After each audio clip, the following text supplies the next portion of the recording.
Your sound alternative. Thomas More College, we're getting ready for the first round of NCAA Division III playoff action between the DePauw Tigers and the Thomas More Saints. First time DePauw's ever been in the playoffs in school history. Myself and Eric Jenkins will be on the call today. Eric, wow, great day for football, isn't it? Very nice day. Very cool out here, not too warm.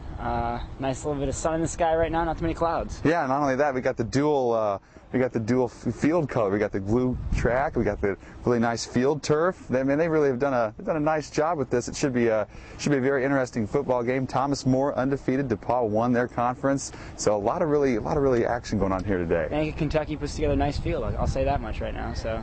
What do you think are some of the keys today for the DePauw Tigers to come out here with a victory? First time they'd ever win a playoff game of school history, they can come out here with a win. Well, first of all, no turnovers. Yeah. Against Wabash last week, a lot of turnovers. That big fumble down like the 6-yard line, that you don't want to have that again, and you got to keep the ball. Best defense is a good offense for the Tigers this weekend. Well, it certainly should. It certainly is, and we'll keep track of all the action. We'll have post-game sound and reaction after the game. Well, hey guys, it's a tough day to be a member of the media. You know, Eric and I, we've had to hike up this big, huge blue scaffolding. They're doing some construction here at Thomas More. You can't even go up a flight of stairs. You have to go up this gigantic blue scaffolding. Our sports information director, Bill Wagner, was like, "Hey, why don't you guys go in front of us?" Eric was like, "No. Why don't you go in front of us? That way, if you fall backwards, we can catch you on the way down." Man, Eric, we got to be careful going up and down this thing. I already smacked my head on one of the bars coming down. Yeah, the next time you and I go up there, I think we ought to just stay there. I think we ought to just stay there for the rest of the day and not come out to the games. Yeah, we got to check each other, make sure you're not going to hit that bar, make sure no one's going to fall. I mean, it looks like we could play jungle gym on this thing.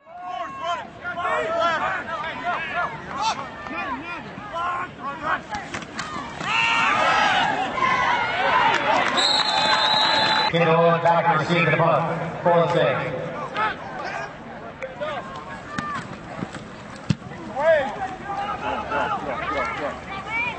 Come back.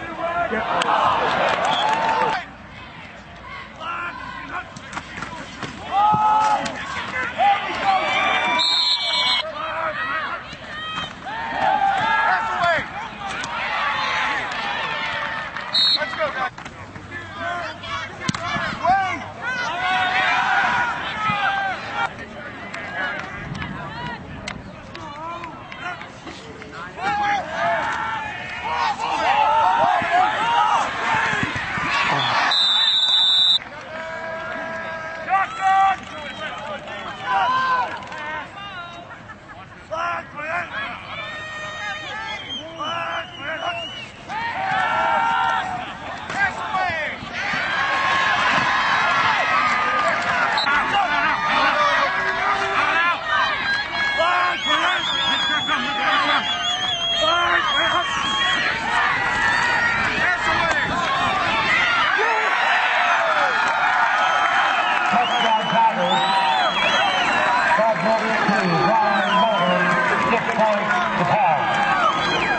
What was once a 3-score game in favor of Thomas More is now a 1-score game in favor of Thomas More. DePauw has really come roaring out of the gates here in the second half. 2 big turnovers. I was a little concerned at the beginning when they had that 3-and-out on offense, but since then, especially with the turnover giving them short fields, this team has really come alive here.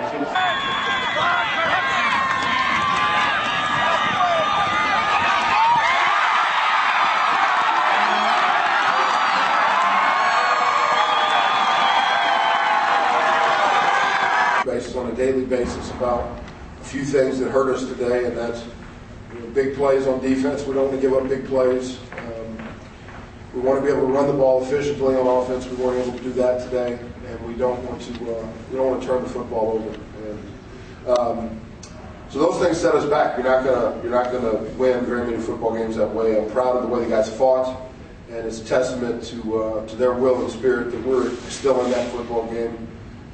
With some of the things that we did, giving them the football back and turning it over for touchdowns and things like that. We can't do that, but the guys fought to the very end, and I knew they would, and I'm extremely proud of their effort today. Touchdown 28-7 on the road to a team that doesn't give up much. I mean, in theory, you're not supposed to come back. I mean, did you believe that if you could just get something going there before the half and maybe start off second half, that you'd have a chance to get back in? No question. I knew that at some point we had to start doing the things that that we've been working on all week, and we were not executing very well in the first half on either side of the ball or in the special teams. And so, we came in, made some adjustments at halftime, and I thought if I could just get them settled down enough to the point where we could go out there and start having some positive results to some of the things that we were doing, that we'd be able to crawl our way back into this thing, and we were able to. So I knew that the guys were going to give us everything that they had. So it was a matter of whether or not we could start executing some of the things that we talked about. But when you get the ball back there, we were down by the 3 with the 2:20. I mean, did you have every faith in the world that you put a drive together? I mean, did you think you had enough time without having to panic or anything like that? Yeah, and that's something we've been able to be pretty successful at over the last 4 years I've been here. Coach and our offensive coordinator has really preached the 2-minute offense, and I thought, it's not to rush in that situation. I get to call my own plays, so it's all get up there. You don't waste any time getting the play from the sideline. And I thought we had every shot in the world. We still had about 2 minutes left, and getting first downs, the clock stops. I thought that we had a pretty good shot at being able to take it down that one. What did open up, I guess, in the second half for you passing the ball? Because it looked like you had some mismatches. Looked like you had a lot underneath stuff. I mean, what opened up that all of a sudden started to work? I think the one thing is we're able to slow the rush a little bit. In the first half, we struggled quite a bit on offensively, mainly because every time I get back, I was throwing the ball, I had somebody in my face. And I think what we're able to do is we're able to get under center and do some 3-step game and get the ball out quick. And then once that kind of nullified the rush. And then as we started getting to the hurry up offense, I think those defensive line were starting to get tired. They didn't blitz quite as much, and we were able to get some stuff going from there. The 4th and 5 that Thomas Moore made, I know, talking earlier in a wacky game there, but are you surprised they ran it? Did they catch you guys off guard alignment-wise or anything, or they just execute? No, they out-executed us on that play. We had a pretty good idea of what was coming, and I was almost 99% sure we were going to see some form of option, and we just had a guy out of position. And the crazy thing is he was there to make the play, even being out of position. But the fact that he was a little bit off, that was the difference. The back was able to get outside of the pulling guard, and that was it. So, the kids were prepared, and they were ready, and they knew what was coming on that play. It was just, it's a game of inches, and it's cliche, but it's the truth. They had a couple short passes on you, turned into really long gains, and just from your stats, you hadn't done that very much this year. Was it something just to bring the tackle, or was that just missed tackles? Yeah. Missed tackles. When you're playing an option-style football team, your corners are really become your safeties when you're playing option football teams. And we were able to do some things early to get the corners involved, and take away the pitch from them. But at some point you got to play honest and keep those guys back a little bit. And they threw a couple of 7-8 yard curl routes that we didn't pursue too very well and tackle very well, and they turned into huge gains. And again, that goes back to what we talk about on a daily basis. There's never a day that goes by that I'm not talking about those things. And looking forward to the future, we've got to continue to be better at that. What do you take from this overall, though? Thomas Moore was in this tournament last year. This is you guys' first time.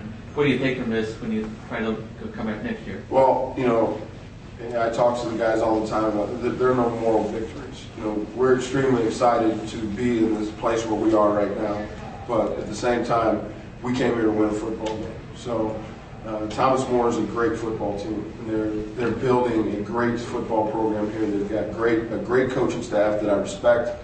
And they've got a lot of great football players to come here for 4 years and play football for them. So they're building something.